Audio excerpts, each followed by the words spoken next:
falamos, lembra quando começamos a falar essa sessão de estudos, né? Falamos sobre a oclusão. Quem que lembra? A oclusão é o fechamento, né? Que aconteceu no Éden, lembra? Tá.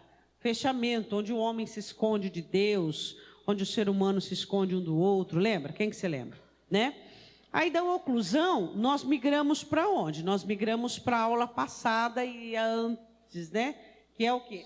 A imagem idealizada, né? Imagem idealizada. Lembra que nós falamos? Imagem idealizada. Lembra? Nós falamos imagem idealizada versus âmago. Âmago? Isso. Nós falamos sobre isso, tá? Então, o que acontece?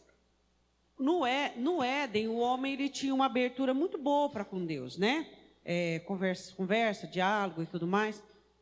E todos os planos e projetos e a participação, né, de Adão, bem presente, né? Você vai colocar nome nos animais e tal. Aí vem o pecado, vem esse fechamento. Aí vem o quê? Uma imagem idealizada. O homem perde e depois ele idealiza. Ontem, né? Semana passada nós falamos sobre isso. Hoje nós vamos migrar para quê? A imagem idealizada, ela é fruto de caráter escravo. Então nós vamos hoje falar sobre isso. Abra comigo a sua Bíblia em Gálatas 4. Nós vamos meditar um pouquinho. Gálatas capítulo 4.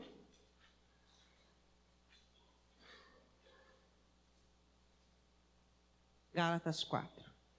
Ali estava uma problemática, nós não vamos falar da problemática da igreja, de tentar aderir ao judaísmo, né?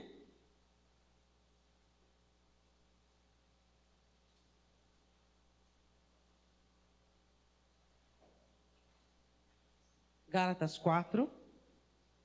Vamos começar do versículo 1?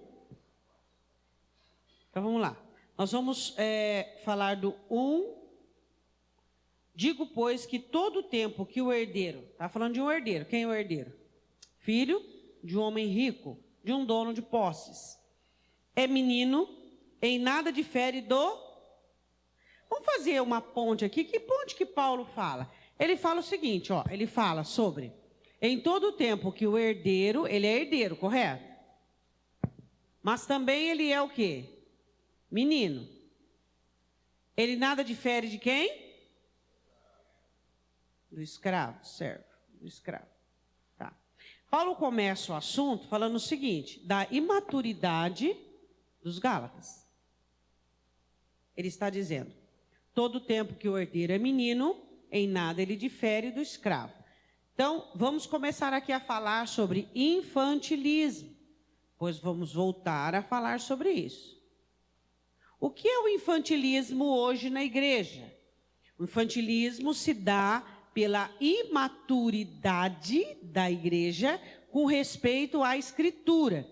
A palavra de Deus, ela amadurece, mas não a palavra que alguns subentendem, mas a palavra de verdade. Ela o quê? Ela amadurece.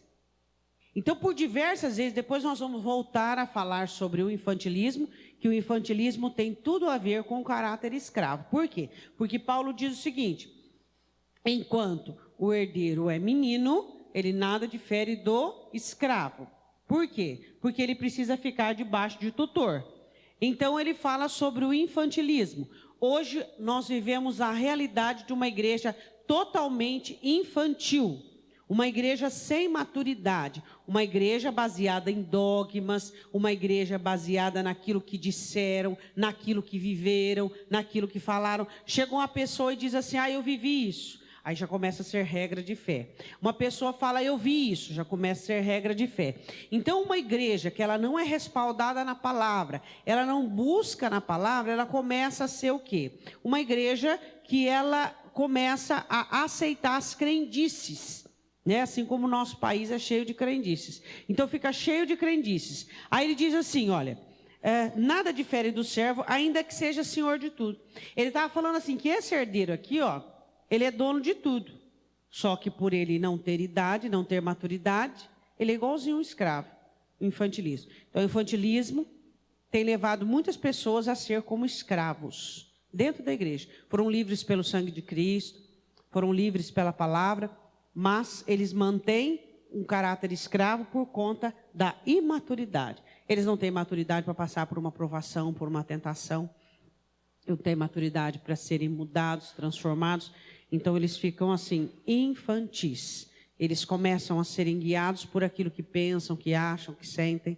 Então, isso é um dos sintomas do infantilismo, assim como uma criança, né? O que é bom para mim? Então, você analisa de regra, vamos supor, o que é bom para você? Em primeiro lugar está a sua vida espiritual, correto? Todas as decisões na sua vida, ela tem que ser baseada, em primeiro lugar, pela sua vida espiritual, né? Não por aquilo que é bom para você, mas pela sua vida espiritual. Primeira questão é a vida espiritual. E hoje as pessoas não, elas decidem as coisas e se movimentam por coisas baseadas no quê? Pelo trabalho, pelo dinheiro, pelo bem-estar, por aquilo que eles acham que é bom para eles. Então, primeira questão é o que é bom para minha vida espiritual. O que é que Deus tem para mim, o que é que Deus quer para mim. É assim que nós temos que tomar nossas decisões e basear a nossa vida. Afinal, se somos espirituais. Bom, ele continua falando o seguinte no versículo 2. Mas está debaixo de tutores, ou seja, de pessoas que vão cuidar dele e das coisas dele, e curadores, os responsáveis pelo dinheiro, por assinar, por tudo. Quer dizer, ele não pode mandar em nada.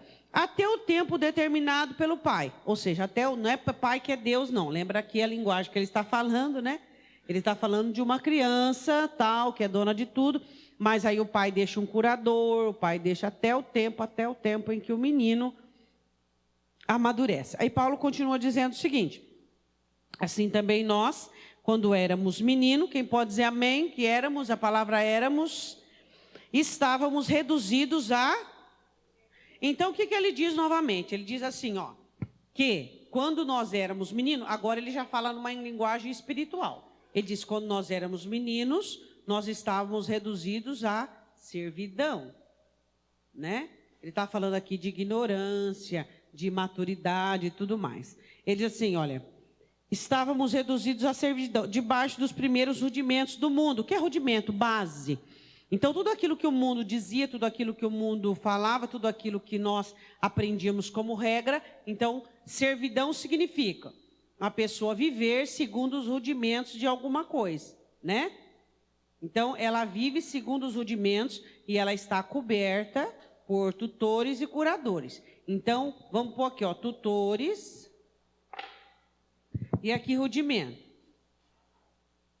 Então, o crente, quando ele não amadurece e ele vive no infantilismo, ele tem tutores que está acima dele, da vontade dele, e rudimentos, que é a base. Quais são os rudimentos do servo? Quais são os tutores do servo? Quem é que manda no servo? Os tutores dele. Agora estamos falando os sentimentos. E quais são os rudimentos? O passado, o que ele viveu, as feridas. Então você vê que a coisa não está ficando boa. Está ficando boa? Não está ficando boa, não. Então, o que é que nós precisamos entender é o seguinte. Paulo começa a falar sobre algo que estava dominando os Gálatas. Só se acabar, né? Paulo estava falando sobre aquilo que dominava os Gálatas. Então, ele estava falando o seguinte, ele estava falando, ó, lembra, leia aí na sua Bíblia, o herdeiro é dono de tudo, mas ele é menino. Então, ele é menino, ele é igualzinho a um escravo, infantilismo. Quando nós estávamos no mundo, nós vivíamos debaixo de rudimento e tutor. O crente, quando ele está em servidão, quem é que comanda ele? Os sentimentos. Rudimento, a base dele, o que é? O passado, todas as feridas e tudo aquilo que ele viveu. A memória emocional dele. Diga, eu entendi. Será mesmo? Memória emocional. Sabe o que eu estou fazendo você mentir dentro da igreja, hein? É brava, hein? Memória emocional, né? Então, aqui você está vendo, nós estamos começando bem dos rudimentos, base, Estudando o quê? Aquilo que Paulo fala sobre o caráter escravo. São pessoas escravas. Começamos a falar sobre oclusão, fechamento no Éden. Passamos para a imagem idealizada, aquilo que as pessoas pensam que são quando não são. E depois, e junto disso, o caráter escravo. Que aí já vem as manifestações, né? Tudo aquilo que a pessoa vive. Então, todo tempo que o menino é herdeiro, o herdeiro é menino, ele é como escravo, não difere em nada, porque ele sofre de infantilismo, ele está debaixo de tutores, baseado em rudimento. Tutores, sentimentos, rudimento. Amém? Vamos lá, 3. Assim também nós, quando éramos meninos, estávamos reduzidos à servidão, debaixo dos primeiros rudimentos do mundo. Mas vindo a plenitude dos tempos, qual foi a plenitude dos tempos? O nascimento de Cristo e a morte. Deus enviou o seu Filho nascido de mulher, nascido sob a lei, para remir os que estavam debaixo da lei, a fim de recebermos a adoção de filhos. E porque sois filhos de Deus, enviou aos vossos corações... aqui, ó. Aqui, o apóstolo Paulo fala de uma situação. Primeira, ele fala sobre a morte de Cristo. Porque na plenitude dos tempos, Deus enviou o seu Filho, morreu dentro da lei, morte. E segundo, o que é que Paulo diz que Deus envia?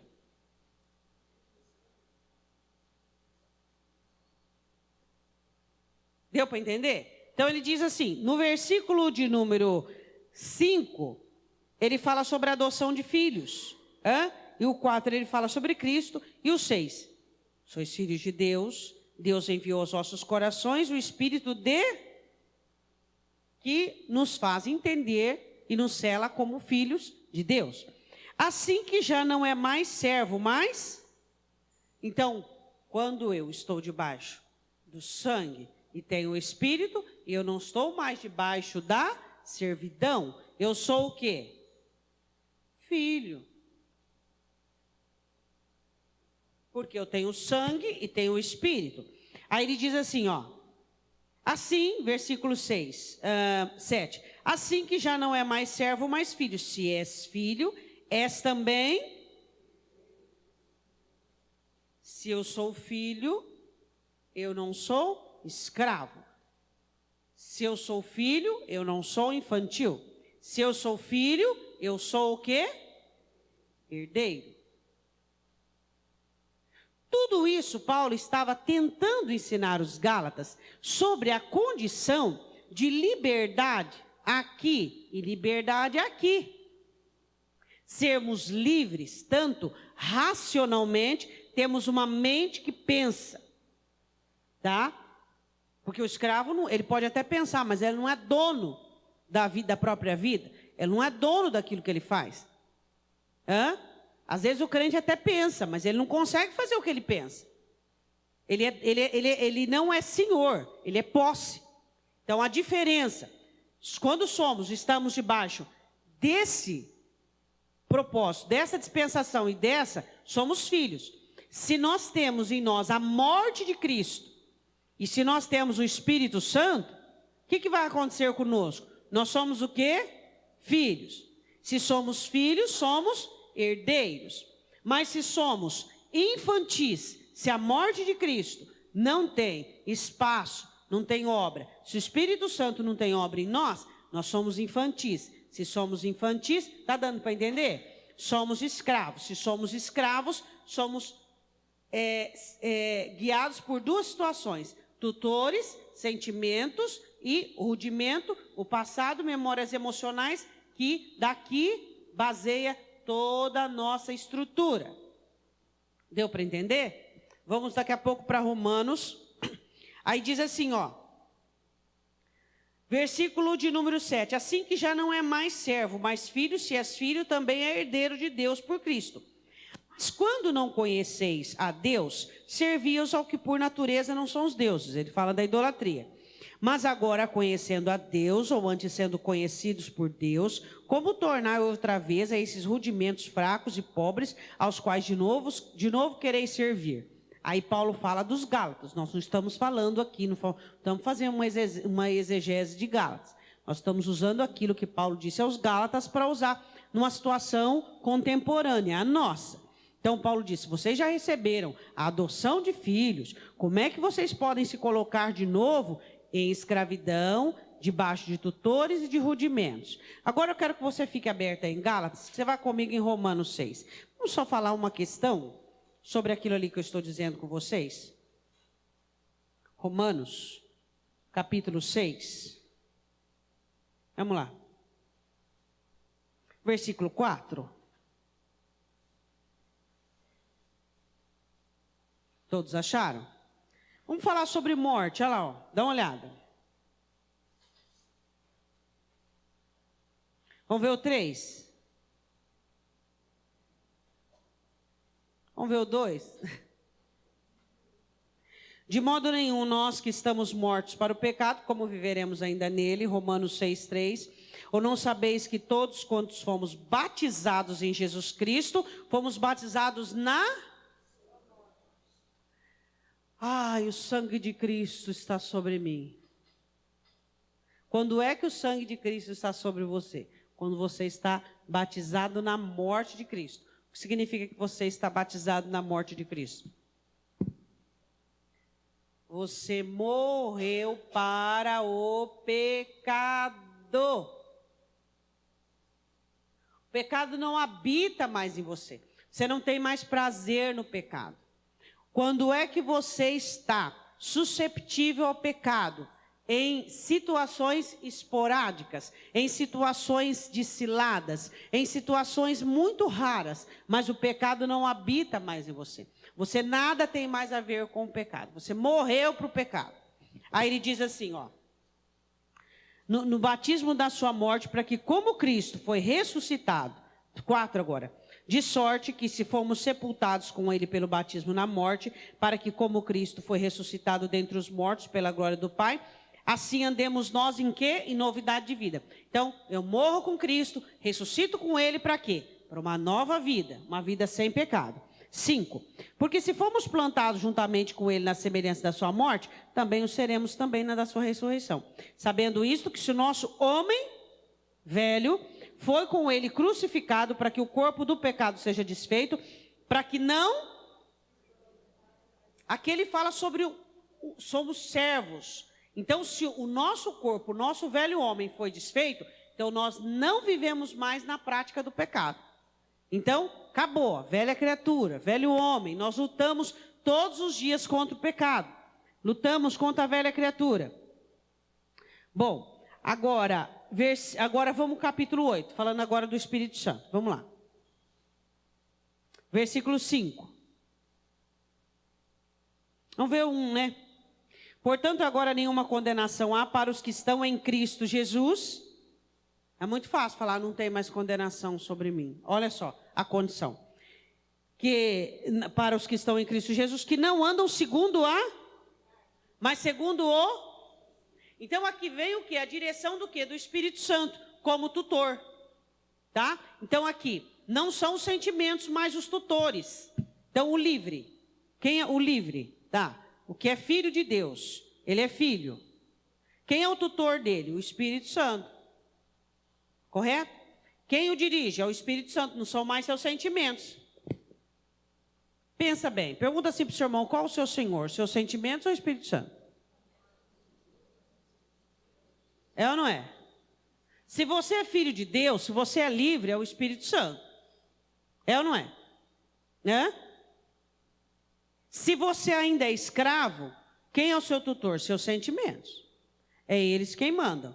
Aí diz assim, ó, versículo 2, porque a lei do Espírito de vida em Cristo Jesus me livrou da lei do pecado e da morte, porquanto que era impossível a lei, visto que estava enferma pela carne, Deus enviando o seu Filho em semelhança de carne do pecado, pelo pecado condenou o pecado na carne, para que a justiça da lei se cumprisse em nós, para que não andamos segundo a carne, mas segundo o Espírito, porque os que são guiados pela carne inclinam-se para as coisas da carne, mas os que são guiados pelo Espírito para as coisas do Espírito, porque a inclinação da carne é morte, mas a inclinação do Espírito é vida. Vê o versículo,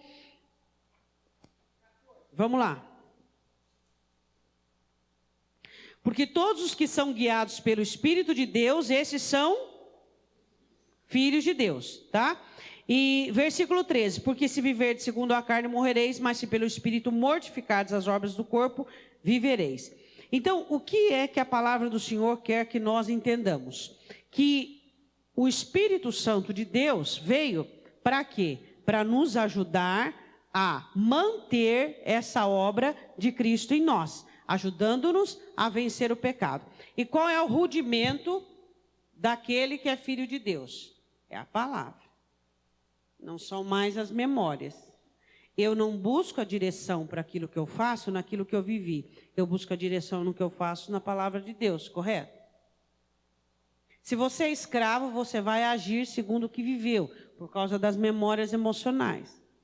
Se você é filho de Deus, o seu rudimento é a palavra.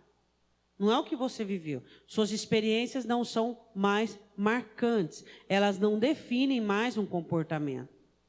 A palavra de Deus é que define o que você vai fazer. Ela te dá a direção para aquilo que você vai fazer.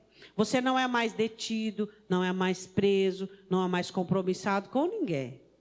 Eu vou fazer isso porque tal pessoa, senão ela vai ficar chateada. Eu não posso fazer isso porque senão tal pessoa vai ficar assim.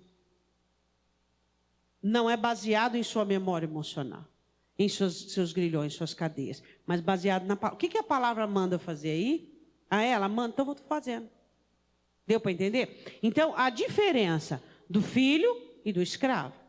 Agora, se eu sofro de infantilismo, então não tem acordo. Então eu vou ser como escravo.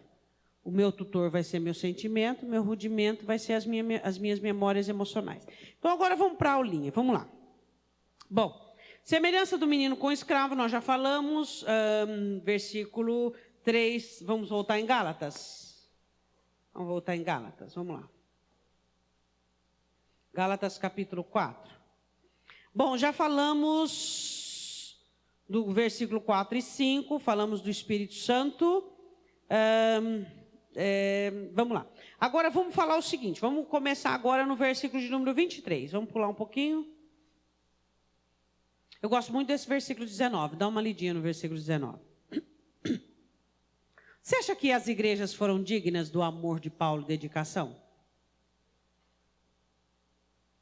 Alguns, assim, mais ou menos, mas a maioria. Só que Paulo disse, né, que cada um vai ter que dar conta daquilo que recebeu, né?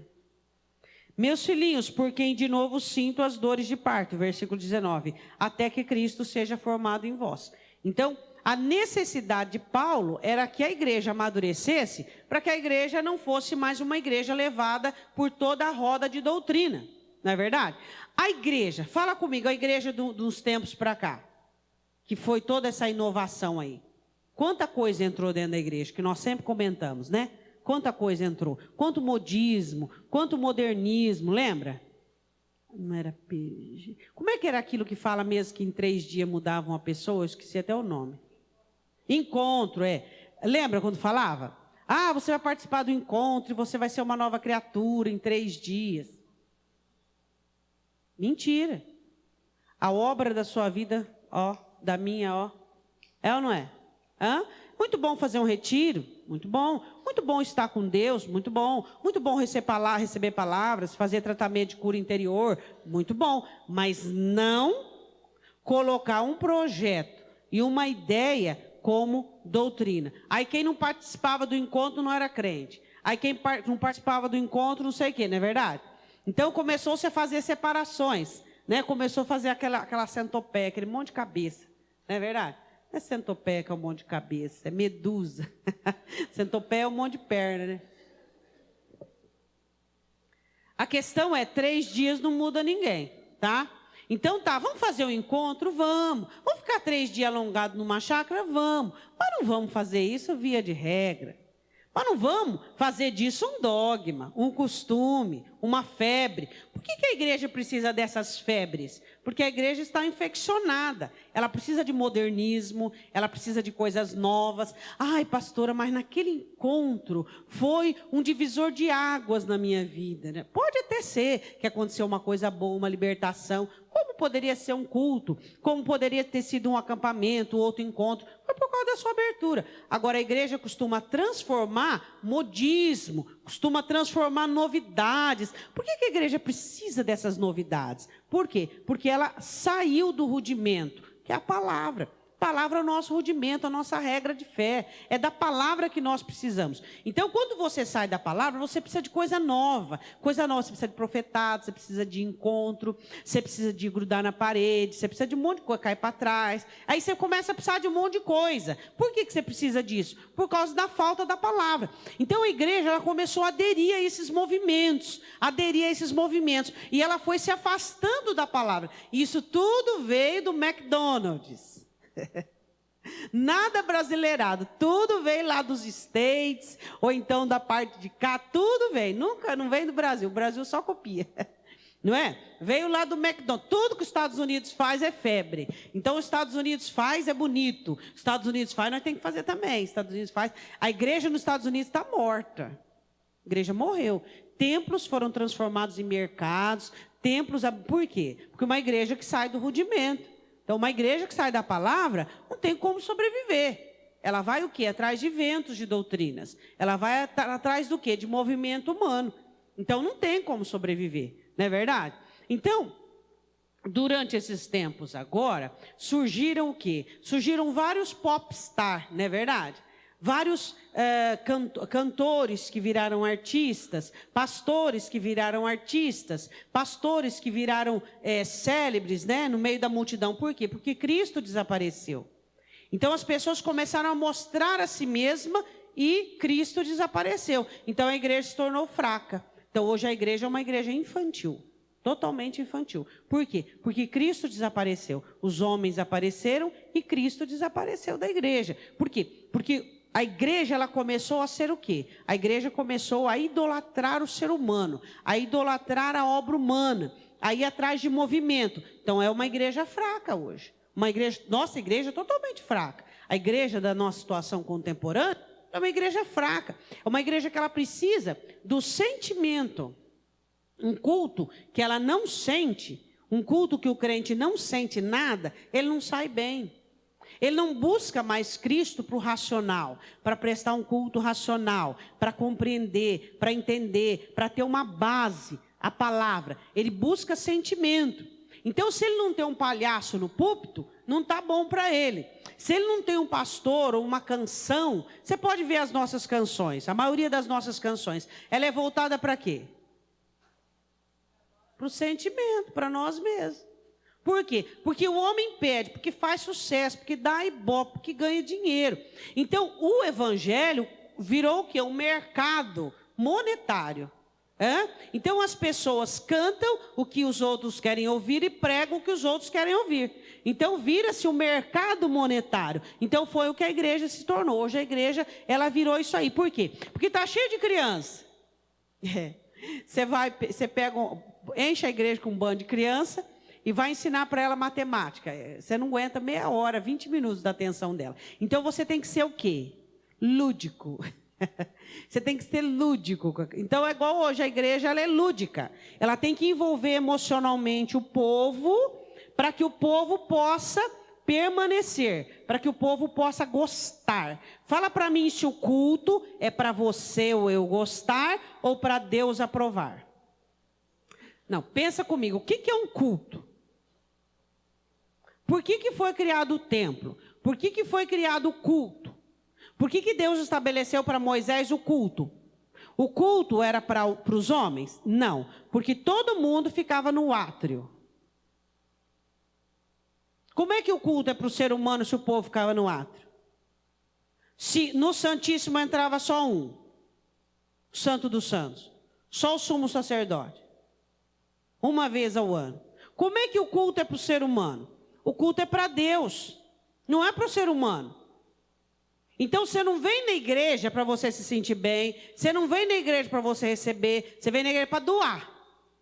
Você vem para cantar, adorar, você vem para Deus falar com você, você vem para Deus ser glorificado, você vem para entregar. Só que o culto se transformou no mercado. Então os pastores, os cantores, cantam canções. Oh, esse louvor aí é bom, hein? Por que esse louvor é bom? Porque é bom, porque eu estou me sentindo bem, olha como eu estou feliz. Deus está sendo adorado, Deus está sendo glorificado, Deus está recebendo, está sendo de verdade, está sendo verdadeiro, está tendo verdade. Quantas vezes o Senhor dizia, né? O povo que se aproxima de mim, com os seus lábios me louvam, mas seu coração está distante. O Senhor diz, eu estou cansado das solenidades de vocês. Israel, ele dizia. Por quê? Porque não agradava, né? Não tinha essência, não tinha conteúdo. Então a questão é, se somos infantis, somos escravos, dependentes de sentimento. Se dependemos de sentimento, o culto, quando é baseado na palavra, não nos interessa muito. É ou não é?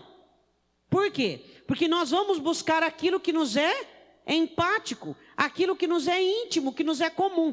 Se nós somos guiados, vocês estão percebendo a atenção onde Paulo quer chegar, onde eu quero chegar? Se somos acostumados a viver pelos sentimentos, como é que nós vamos gostar de um culto que é o Espírito Santo quem fala, que exorta, que repreende, para que gere Cristo em nós? Se temos como rudimento a nossa memória emocional, quem somos, o que vivemos, como é que nós vamos gostar da palavra, que fala tudo como aquilo a gente acredita de nós mesmos? Aí o culto não é agradável. Então, quando é que o culto é agradável para as crianças, para os infantos? Quando fala de sentimentos, quando retrata o próprio ser humano, quando eleva o ser humano, quando dá ao ser humano aquela maximização. Você pode, vamos lá, você consegue, você é bom, e vamos, e vamos, e vamos, e vamos. Agora, o evangelho, a palavra é para quê? É para diminuir a humanidade e crescer o espírito. Sua miséria, sua pobreza, seu pecado, sua concupiscência, diminuir. E fazer o quê? Formar o quê? Cristo, que é o que funciona. Aí, o sermão de empolgação, de egocentrismo dura 2 dias. Aí ele volta na igreja de novo para inflar de novo. Aí lá fora murcha. Aí infla de novo. Murcha. Agora Cristo é rudimento. É base. Aí você recebe a palavra e essa palavra ela te sustém. E essa palavra ela te mantém. Então você alcança o quê? Maturidade espiritual. Tudo começa com o fechamento. Fechou para Deus? Abriu para quem? Abriu para o diabo e para o ser humano. Cria o quê? Uma imagem idealizada. Criando uma imagem idealizada terá um caráter escravo. E o caráter escravo é o quê? Infantiliza. O que dirige? Emocional e sentimento e memória emocional. Aquilo que você foi, aquilo que você viveu, é o que você vai continuar. Você não vai buscar na palavra. Espera aí. Essa situação eu preciso buscar na palavra. Ah, não. Você vai fazendo porque você já sabe. Porque você já viveu. Porque você é. Você faz o que você é. Vamos lá. Gálatas capítulo 4, deixa eu só ver onde é que eu estou. Vamos ver agora o 23. Aí ele começa a falar sobre os 2 filhos, né? Todavia o que era da escrava, nasceu segundo a carne. Mas o que era livre, por promessa. Eu vou ler o texto todo para você ver sobre o que Paulo estava falando, tá? O que se entende por alegoria, porque essas são as 2 alianças, uma do Monte Sinai, gerando filhos para a servidão, que é Agar. E, ora, esta é Agar, é um Sinai, um monte da Arábia, que corresponde a Jerusalém, que agora existe, pois é escrava com seus filhos. Mas Jerusalém, que é de cima, é livre, o qual é a mãe de todos nós. Porque está escrito, alegra-te, ó estéril, que não dás à luz, esforça-te, clama tu, que não estás de parto, porque os filhos da solitária são mais do que os daquela que tem marido. Aí ele fala, ó, o que ele está querendo dizer? Ele está querendo fazer uma comparação com a igreja. Na igreja vai ter pessoas livres e pessoas cativas. Então está falando, você que é cativo, que é escravo, dentro de você, manda embora a escrava e o filho dela. Do que ele está falando? Que nós possamos nos despojar de toda a escravidão, tá? Ele diz o seguinte, versículo de número 28. Mas nós, irmãos, somos filhos da... Mas como então aquele que era gerado segundo a carne perseguia o que era segundo o... Ele está dizendo o seguinte, você lembra, em Gênesis, quando Isaac foi desmamado? O que Ismael fez? Começou a desprezar o menino, começou a debochar do menino, começou a perseguir o menino, criar desconforto para o menino. Então, o que é que Paulo está falando? Paulo está falando que quando nós vivemos nesse infantilismo, o que acontece conosco? A carne vai perseguir o quê? O espírito. Acontece o que ele diz no versículo de número 17 do capítulo 5. Essa luta da carne contra o espírito. Tá? E é isso que nós temos que entender. Você não pode alimentar dentro de você a carne. Quem é que sobrevive da carne? Os infantis, que precisam de emoções. A palavra para eles não basta. Eles precisam de movimento. Ai, estou precisando, sei lá, ouvir uma palavra diferente. Estou precisando sentir alguma coisa. Estou precisando, olha aquele avivamento. O que é avivamento? Hã? O que é avivamento? Hã? O que é avivamento? Deixa eu te falar uma coisa para você. Tudo que Deus não coloca, não dura. Movimento não dura. Nunca vá atrás de movimento. Movimento é coisa de homem. O Espírito Santo nunca esteve atrás de movimento. Não é a intenção do Espírito Santo. A intenção do Espírito Santo é criar rudimento na igreja. É fazer dessa igreja sem mancha, sem ruga e sem mácula, para o encontro com o Senhor. E Ele vai fazer isso como? Combatendo a carne, combatendo o pecado.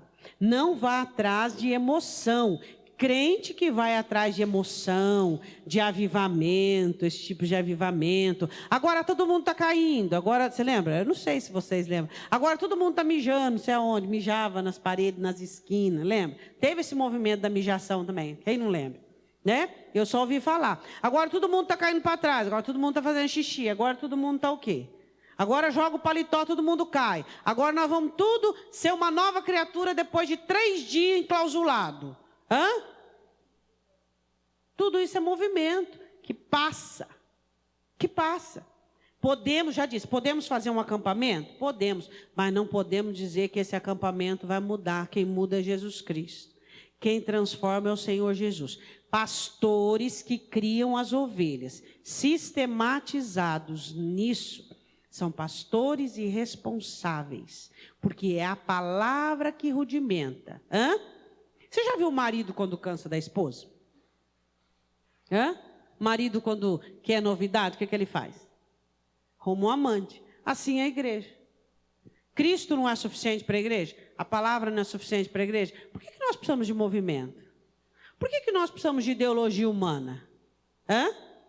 Por que nós precisamos de viver emocionalmente? Hã? Então vamos começar. Cada mês nós traz um cantor aqui. Cada mês nós traz um cantor. O que isso vai edificar você? Fala para mim. O que edifica a igreja? É a palavra. É o que traz edificação. O resto é sentimentos. Quem precisa de liderança emocional são infantis. Crianças na fé, que não conhecem a palavra, não tem estrutura nenhuma, então eles precisam de emoção. Hoje o culto foi bom. Por que o culto foi bom? Nossa, parece que me levantou assim. Me levantou. Como assim? Parece que... Hã? Aí hoje o louvor. Hã? Então analisa se tem edificação. Ou se é só emoção. Se são só sentimentos. É isso que você precisa entender. Prestar a Deus um culto racional. Se é os seus sentimentos que cultuam a Deus, ou se é o seu racional. Seus sentimentos são abençoados? São, mas são secundários. É racional, é aprender, é receber, é ter um coração ensinável, é ter sede por praticar. E isso é o que é importante. Então, se eu sofro de infantilismo, o que eu vou ter? Sentimento e memória emocional. Quem eu sou? É o que eu penso que vale, é o que eu sou que manda, é o que eu sou que eu vou viver. Agora, se eu sou filho de Deus, eu sou livre. Quem governa em mim é o Espírito Santo e é a palavra que é a minha base. Diga, eu estou entendendo.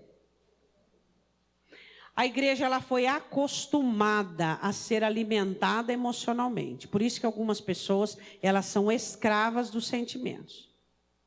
Existem pessoas que se converteram, depois nós vamos fazer as perguntas. Existem pessoas que se converteram aqui.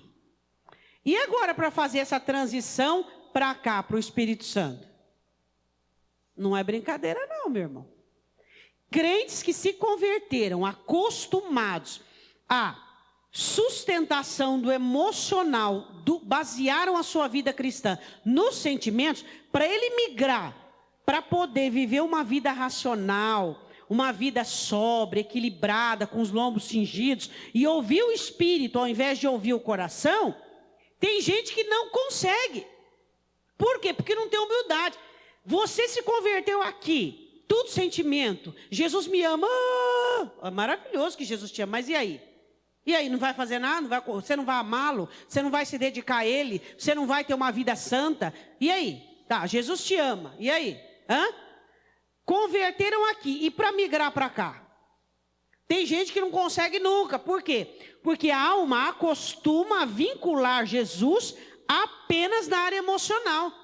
Ela vincula, se torna escravo, se torna infantil, se torna dependente do coração. Não consegue ser racional, não consegue ponderar, não consegue crescer espiritualmente. Sempre tem atitudes de criança, atitudes infantis. Tira o doce de uma criança. O que acontece? Então vamos continuar, vamos lá. Aí Paulo diz o seguinte, em 28, mas nós, irmãos, somos filhos da promessa como Isaque. Mas como então aquele que era gerado segundo a carne perseguiu o que era segundo o Espírito? Assim é agora. Versículos, capítulo 5, 17. O que está escrito?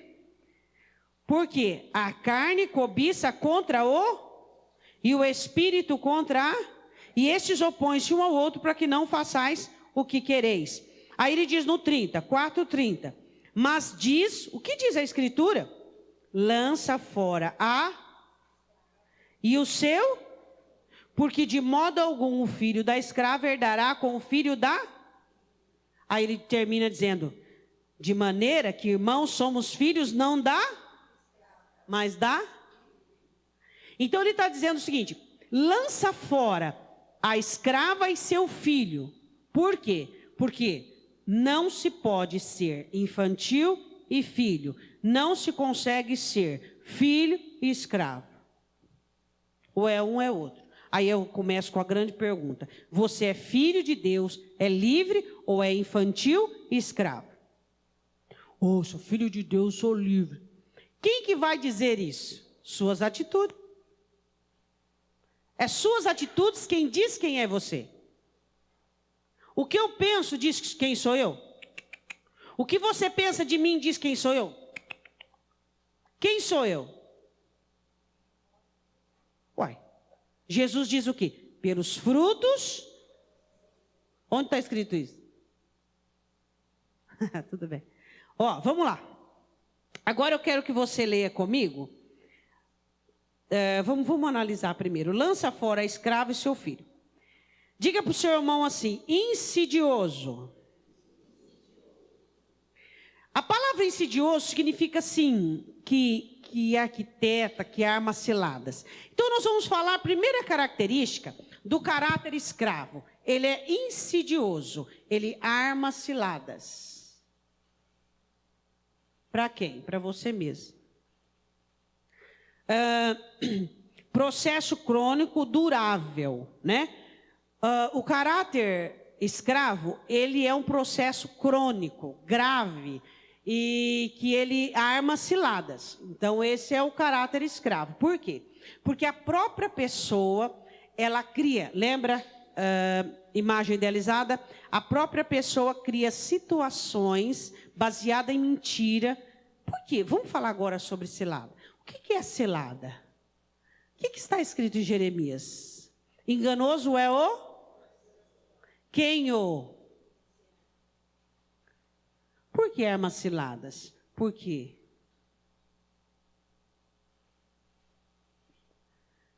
Porque tudo o que você faz segundo o que você quer, o que você gosta, é uma cilada. O caráter escravo, primeira característica, ele arma ciladas. Ele é crônico e durável. Por quê? Porque você faz só o que você quer e o que você gosta. Porque você é dependente do quê? Sentimentos. Você depende do seu coração. Então, se você sente Deus, Deus está com você. Se você não sente Deus, Deus não está com você. Ou, peraí, Deus virou sentimento? Se você está sentindo alguma coisa boa, é porque você está bem. Se você não sente algo bom, porque você não está bem. Peraí. Você é o que você sente? Não. Você é muito mais do que o que você sente. Você é muito mais do que o que você pensa. É isso que nós temos que entender. Então, por que o caráter escravo ele arma ciladas? Por quê? Porque você faz o que você quer e o que você gosta. Por isso que é cheio de ciladas. Você vive o quê? Você vive debaixo, qual o seu rudimento? Sua memória emocional, seu passado, que você já viveu. Quem é você? Agora, se eu vivo agora quem eu sou, eu nunca vou ser o que Cristo quer que eu seja. O que eu tenho que viver agora é o que a palavra manda, e não quem eu sou. Agora, como eu vou viver o que a palavra manda, se eu estou escravo dos meus sentimentos? Consequentemente, eu vou viver quem eu sou. Deu para entender? Ou não? Essa parte. Deu? Deu ou não deu? Então, se eu estou debaixo de sentimento, vivo debaixo de cilada, ou seja, eu só faço o que eu quero, o que eu gosto, eu não vou conseguir obedecer a palavra. Eu vou viver segundo o que eu sinto. Vivendo segundo o que eu sinto, memória emocional. Vou obedecer quem eu sou. Então eu não vou mudar. Vou passar anos dentro da igreja e eu não vou ter mudança. Eu não vou ter transformação. Eu vou continuar a mesma pessoa. Eu não vou o quê? Crescer. Vou continuar sendo um menino na fé. Tudo me magoa, tudo me ofende, tudo, eu sou sensível demais, eu preciso de comoção, eu preciso de emoção, eu preciso de... Porque assim diz o Senhor, assim diz o Senhor. Ó, assim diz o Senhor, 66. Hã? Assim diz o Senhor, assim diz o Senhor. Hã? Eu não quero ler a Bíblia, eu quero que assim diz o Senhor. Não vou ler a Bíblia. Por que eu vou ler a Bíblia? Eu vou estudar a Bíblia para Deus falar comigo. Vou ficar lá 1 hora de joelho para Deus falar comigo. Eu vou atrás de uma benzedeira crente. É ou não é? A benzedeira crente. Quem são as benzedeiras crentes? Não é? Vou atrás de uma benzedeira crente. Não é? Porque é muito mais fácil para mim. Vou ficar lá 1 hora, 1h30 de joelho. Não é mais fácil eu ir lá naquela igreja, lá naquela esquina, lá não sei aonde. E aí eu vou na fila, aí a irmã diz assim, assim diz o Senhor. Oh, aleluia. É muito mais fácil. Hã? Quer dizer, onde é que tem isso na Bíblia? Onde é que tem isso na Bíblia? A questão é, Bíblia. Conhecendo a Bíblia, você não cai em ciladas. Mas se você tem um caráter escravo, você não vai querer a palavra como rudimento. Você não vai querer o Espírito Santo. Você não vai querer desenvolver ali uma comunhão com o Espírito Santo, passando diariamente 1 hora, 2 horas orando, levantando de madrugada. Você vai aonde? Você vai aonde? Nas biboquinhas. Onde é que tem aquele evangeliquez falsificado? Por quê? Porque você vive mesmo de cilada. Aí você pergunta, eu gosto muito de que Paulo fala naquele texto da ceia, né? É necessário que exista dentro de vós, no meio de vós, muitas heresias, muitos falsos. Por quê? Porque isso é bom para aprovar quem é mesmo. Quem é cristão não vai atrás disso. Quem é crente é a palavra, meu irmão. Ele quer saber da palavra. A alma dele é um assunto muito sério. Para ele ir em biboquinha, para ele jogar a alma dele em qualquer situação. O negócio dele é palavra, o negócio dele é o Espírito Santo. Ele vai ali ter comunhão com o Espírito Santo, ele quer ouvir o Espírito. Ele não quer saber se o pastor falou, se a pastora falou. Se não está na Bíblia, não está na Bíblia, pronto, acabou. Ele não vai atrás disso aí, não. Ele vai atrás da palavra, ele ama a palavra. Ele quer a palavra. Agora, chegar lá no juízo e falar, senhor, mas o meu pastor... Fala, escuta, peraí. O bispo, eu dei dons aos homens, mas o bispo e supremo pastor das almas sou eu. E eu deixei a minha palavra. Quer dizer, não leu, não recebeu o Espírito Santo por um rogo do Senhor Jesus ao Pai. Quer dizer, preguiçoso, meu irmão. Para onde vão os preguiçosos? Tem preguiça, preguiça de ler a Bíblia, preguiça de vir aos cultos, preguiça de examinar a palavra, preguiça de buscar em oração, vai cair aonde? Em cilada. Hã? É ou não é? Você sabia? Aí você vai procurar um médico, que você vai fazer uma cirurgia do coração. Vai no cardiologista. Aí você vai no cardiologista, aí você entra lá, mas ele é legal, ele é bacana, e ele te serve café. Dá uma taça de sorvete agora. Você fala, não, mas que homem bacana, operar meu coração. E vai, e deita aqui. Aí você sai lá fora para fazer o pedido, aí você escuta um lá, ó, fulano morreu, fez uma cirurgia com ele. Ó, o outro fulano não sei o quê. Você fala, o quê? O homem agrada, oferece sorvete, mas um picareta. Você, ó, volta lá. Hã? Agora, a sua alma é muito mais séria do que seu corpo. E tem gente que entrega a alma dele para qualquer picareta. Por quê? Porque o pastor é legal. Legal, você assiste programa divertido, um filme divertido, não é verdade? Legal é o quê? O que é legal para você? Eu tenho que ser legal? Não. Eu tenho que ficar fazendo fute na tua casa? Não. Hã? Cheira as suas paciências que você tem mais o que fazer? Não. Quando é que eu tenho que ir na tua casa? Quando você está doente? Quando é que quando eu preciso consertar você, ajudar você? Hã? Isso, esse é o caráter do pastor. O que o pastor precisa ser? Sério, grave, prudente. O que eu tenho que falar ali no púlpito? Ó, eu fui tomar café em fulano de tal. Ó, fulano de tal doou as luzes. Fulano de tal doou não sei o quê. Você deu, que a direita não sabe o que a esquerda fez e vice-versa. Acabou, morreu o assunto. O que eu tenho que subir ali? Falar de mim? Ó, irmãos, porque... Não, tem que falar da palavra. Essa é a minha responsabilidade. Palavra, eu não tenho que ser engraçada. Eu não tenho que ser cômica. Você não tem que sair daqui com dor no abdômen de tanto rir. Você tem que entender o que é a palavra, porque é ela que vai te guardar lá fora, é ela que vai te cobrir lá fora. É a palavra de Deus, então essa é a seriedade, tá? Você não busca assuntos sérios para coisa séria? O que é mais sério para você, na minha opinião, o que é mais sério para mim é a minha alma, mais que o meu corpo. Então, o que é mais sério para você é a sua alma. Então, você tem que ser sério, você para com você mesmo. Espera aí, eu sou movido por sentimento? Tem um caráter escravo? Não, não posso. Espera aí, eu tenho que ser o quê? Movido pelo quê? Pelo Espírito. O Espírito Santo, ele tem que ser o meu tutor. E a palavra tem que ser meu rudimento, eu tenho que ser guiado pela palavra. É igual crente. Tem crente que ele é crente até pegar um cargo na igreja. Ele pegou um cargo na igreja desde ser crente. O cargo começa a mover ele. Tudo pelo cargo. O cargo é meu pastor e nada me faltará. O cargo... Espera aí, que é isso? Fica biduzidinho quando... começa a trabalhar, começa a fazer alguma coisa. É igual pastor. Tem pastor que não é mais nem salvo. Não é mais nem salvo. Mas ele é pastor. Ele sabe falar. Bom político sabe falar, não é verdade? Ele sabe falar, ele não é mais nem salvo, mas ele é pastor. Então ele continua sendo pastor. É ou não é? Palavra e Espírito Santo. Bom, segundo, como é que aconteceu essa questão aqui de caráter escravo? Começou lá no Éden. Fechamento, imagem idealizada, caráter escravo. Começou lá. Após a queda houve a oclusão, o fechamento. Gera-se a imagem idealizada. A imagem idealizada gera o caráter escravo. Tá? Aí o que acontece? Aí isso começa a ser conduzido desde a infância e assim vai. Vamos lá. A necessidade de compreender as origens, isso é importante, ó.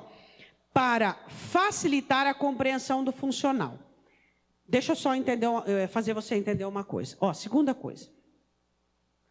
Compreender de onde vem. Explica isso para o seu irmão. De onde vem seu comportamento. Explica isso para o seu irmão.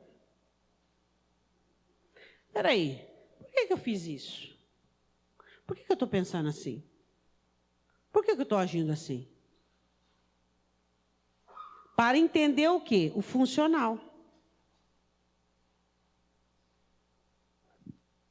Você precisa entender de onde vem seu comportamento. Ele vem de uma raiz.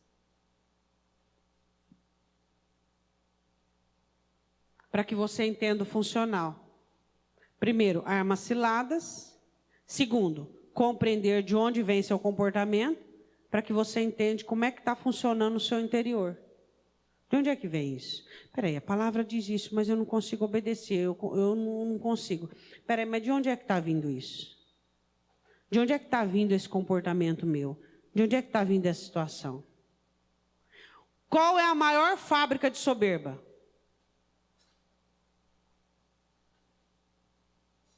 Maior fábrica de soberba. Existem outras. Complexo de inferioridade.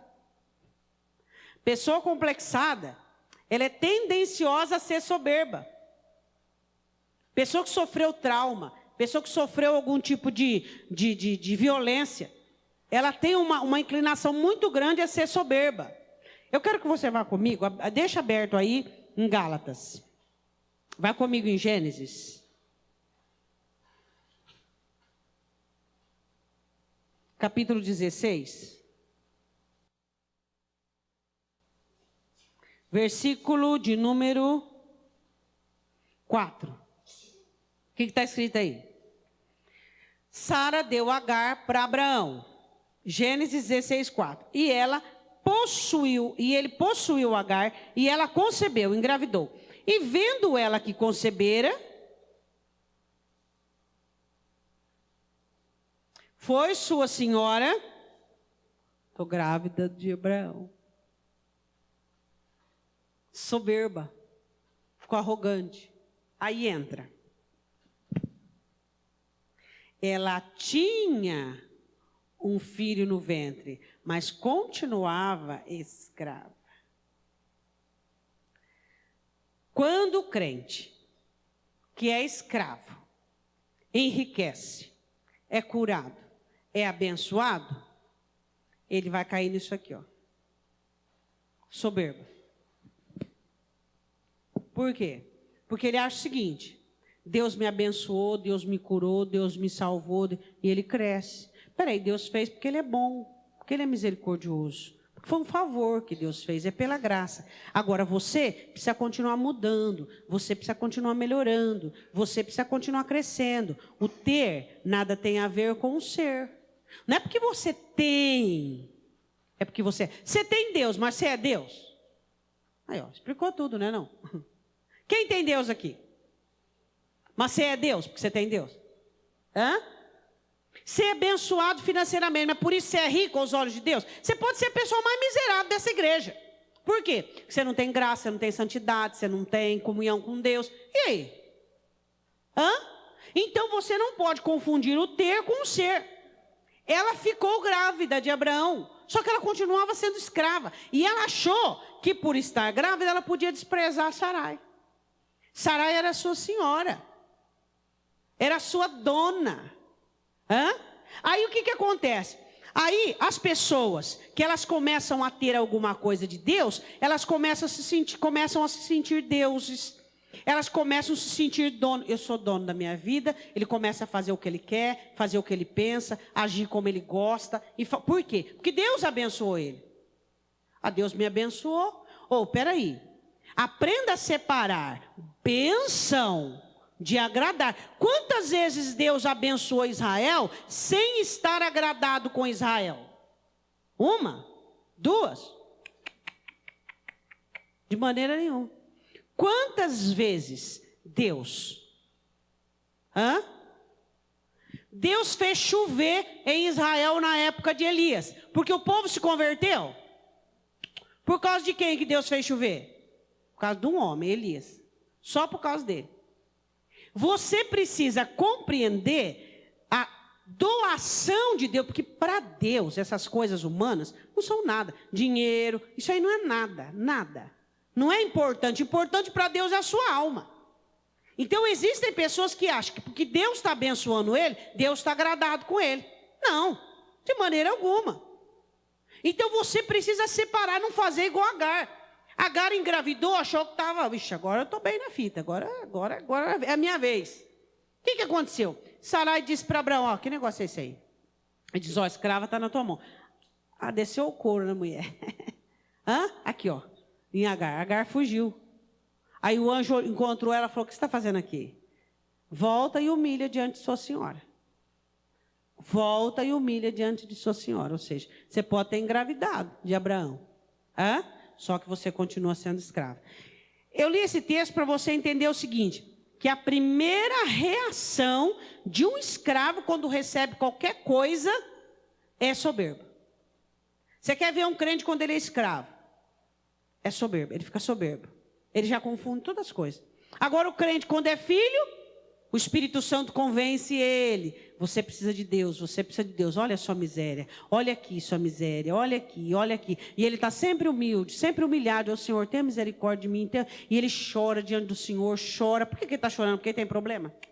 Ele não tem problema nenhum. Por que ele chora? Ele chora pela humanidade dele. Deus transforma a minha vida, Deus muda a minha vida. Deus olha para mim, vê aquilo que não tem te agradado. Essa é a oração dele. Por quê? Porque ele é filho. E como filho, ele quer alcançar a estatura mediana perfeita de Cristo. Ele não quer saber dessa vida. E nada lhe falta, porque Deus é cuidador dos seus. Agora, o escravo, ele não pode possuir nada que ele já se ensoberbece. Eu acho interessante assim, o crente escravo, me desculpa usar essa expressão, que não existe, né? Mas vamos lá. O crente escravo, ele é assim, quando ele está mal, ele vem ao culto. E ele ora, e ele busca, ele prioriza a palavra, ele prioriza o culto. A coisa deu uma melhorada para o lado dele, ele começa a diminuir o ritmo. Não deu. Não deu.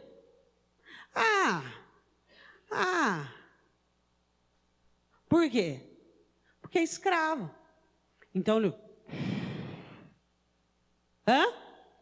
ele diminui. Quando ele não tinha, ele chorava. Ele achava que quando ele chorava que ele não tinha, ele chorava porque ele era quebrantado. Nada, ele chorava porque ele era carente, necessitado. E ele buscava a Deus porque ele queria. O Senhor me dá, me dá, me dá. Deus, se eu não casar. Deus, se eu não prosperar. Deus, seu Deus. Então a comunhão dele baseava em Senhor, me dá, me dá, me dá. Aí ele recebeu, aí ele fala, bom, agora não estou precisando mais orar tanto assim, não. Você não gosta de quebrantar, né? Você gosta de ficar chorando diante do Senhor. Agora o filho, ele sabe que ele depende do pai por causa do Espírito. E ele rudimenta-se na palavra. A palavra diz, ele faz. A palavra diz, ele faz. E ele sabe que as coisas materiais é para o corpo, não é para a alma. Diga para o seu irmão, as coisas materiais são para o corpo. E nós não somos só corpo, nós somos principalmente alma. Vamos lá. Bom, Romanos 6,12, vamos lá. Romanos, acho que nós lemos, nós vamos ler de novo. 12. Não reine, portanto, o pecado, não reine, portanto, o pecado no vosso corpo mortal, para lhe obedecerdes em suas concupiscências. Se você aqui, tem um governo do pecado aqui. Você vive uma vida de escravidão. O pecado vai reinar. Quem vai mandar, você conhece até a palavra. Pode até saber a palavra. Mas quem vai mandar é o pecado. Você vai saber o que é certo, mas não vai conseguir fazer. Por quê? Porque o pecado reina. Diga assim comigo. O pecado, quando entra, ele entra para governo. Ele não entra tipo assim, sabe, você ter um amiguinho, não. Ele entra para governo. Quando o pecado entra, ele entra para governo. Ele brinca. Ele entra para governar. Então, Paulo diz assim, Romanos 6,12. Não reine, portanto, o pecado em vossos corpos. Aí ele diz assim, para obedecerdes em suas concupiscências. Terceiro ponto, vamos lá. Isso aqui é meio complicadinho, mas eu vou tentar explicar. Possui a personalidade em maiores ou menores porções. O caráter escravo, ele não entra para, tipo, ser amiguinho, como eu estava dizendo. Ele entra para possuir a personalidade. Em umas pessoas, em maiores, outras em menores. Ou seja, P, M, G, GG e assim vai. Escravidão.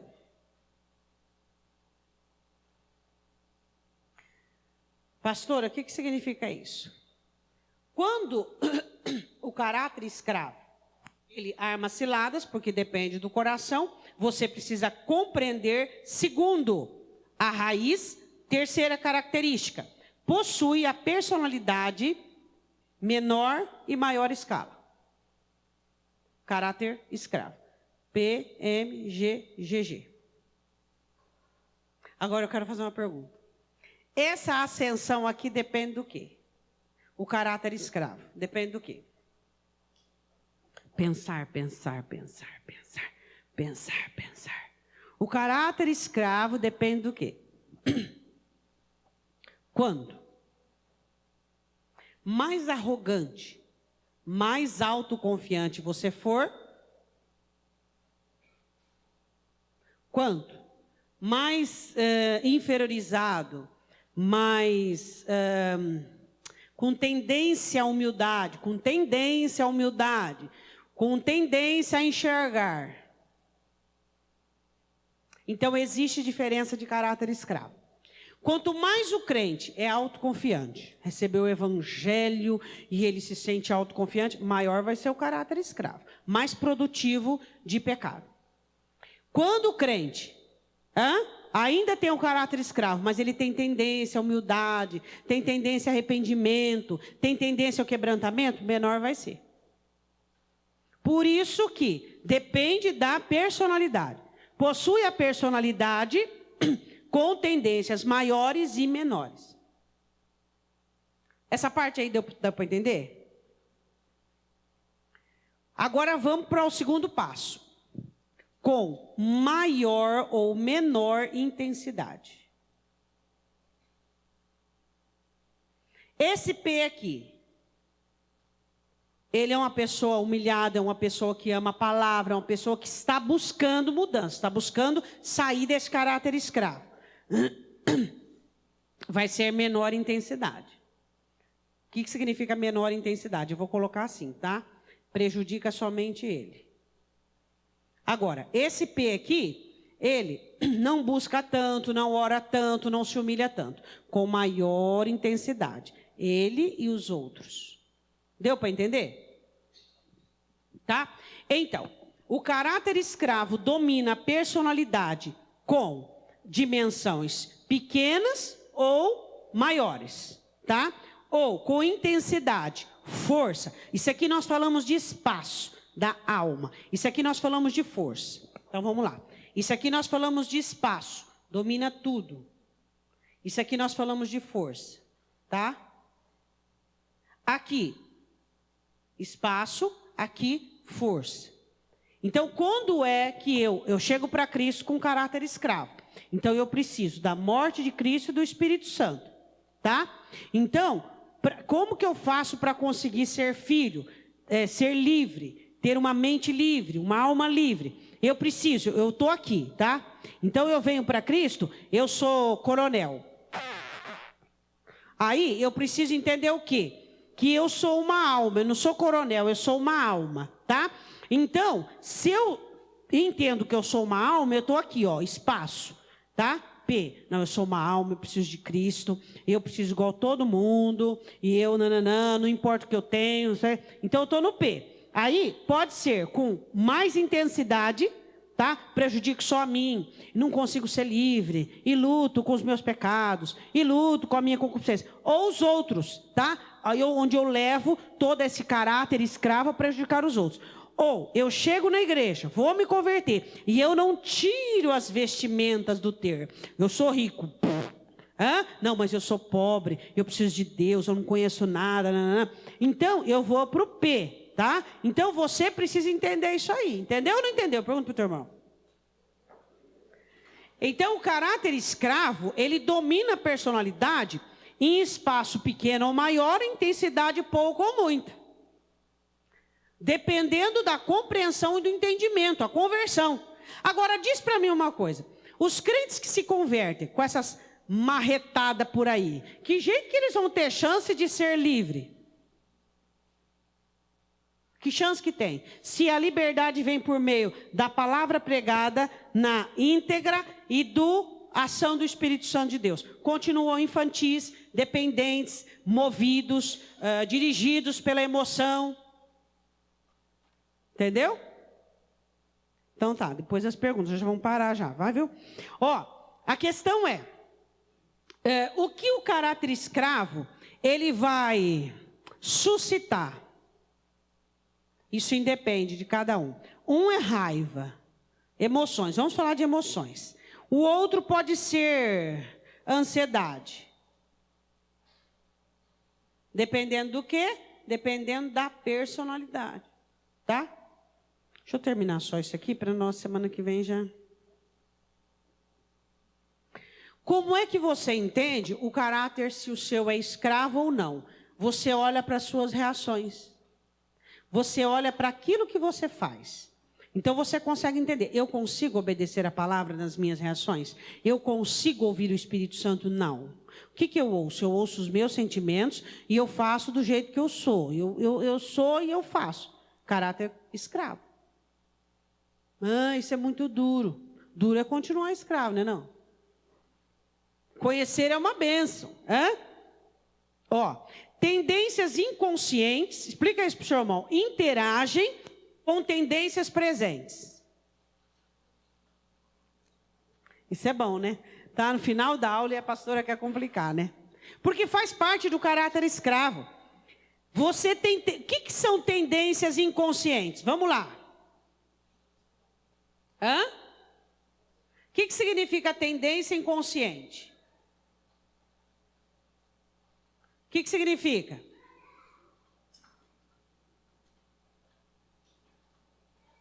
Memória emocional. Aí você vai passar por uma situação semelhante àquela. O que vai acontecer? Pecado.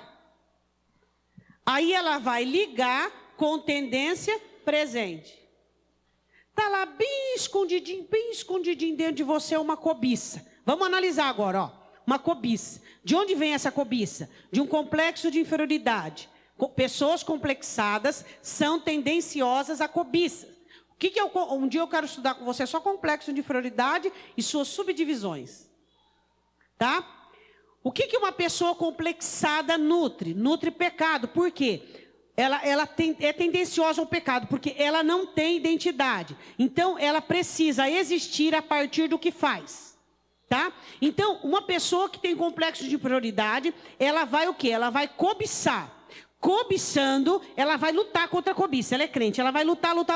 Mas quando Satanás colocar uma cilada bem armada, ela cai. Por quê? Porque tendência inconsciente vai interagir com tendência presente. Entendeu? Então é isso que acontece. Então o que são tendências inconscientes? É aquilo que você recebeu de informação na sua memória emocional. Tudo aquilo que aconteceu com você e ficou armazenado no seu inconsciente. Ficou armazenado dentro de você. Ali, em todo o seu HD, é isso? Fala, armazena HD. Em todo o seu HD emocional. Fica armazenado ali. E aí quando tiver alguma tendência presente, raiva, ódio, o que vai acontecer? Vai sair para fora, vai exteriorizar. Aí vai acontecer o quê? A tendência presente. Deu para entender? Semana que vem eu quero começar a falar sobre forças motivadoras e subdivisões. E eu quero falar sobre conflitos impulsionadores. Lembra de Davi? Quem que se lembra do pecado de Davi? Davi planejou pecar com Batseba? Planejou? Não. O que aconteceu ali? Ali foi uma tendência inconsciente com uma tendência presente. Ele olha, seduz. Ele não planejou, ele não ficou esquematizando uma semana, um mês. Não. Ele olhou, cobiçou, falou, não, agora eu quero aquela mulher. Por quê? Dentro dele tinha um complexo. E ele buscou o quê? Naquele momento, uma autoafirmação. Eu posso possuir essa mulher. Eu sou rei. Mas ele era rei, mas não dava o direito dele de palavra. Mas naquele momento, quem falou mais alto? Ele foi escravo do quê? Do sentimento dele. Então, por que o apóstolo Paulo diz, aquele que está de pé, cuide-se para que não caia? Por que nós temos que nos vigiar? Nós temos que nos olhar à luz da palavra. Para quê? Para que nós possamos enxergar as raízes que existem dentro de nós para compreendermos de onde o nosso comportamento vem e o funcionamento dele dentro da nossa personalidade. Se o espaço é PMGGG, XLG, ou então a intensidade, se é muito ou pouca. Amém?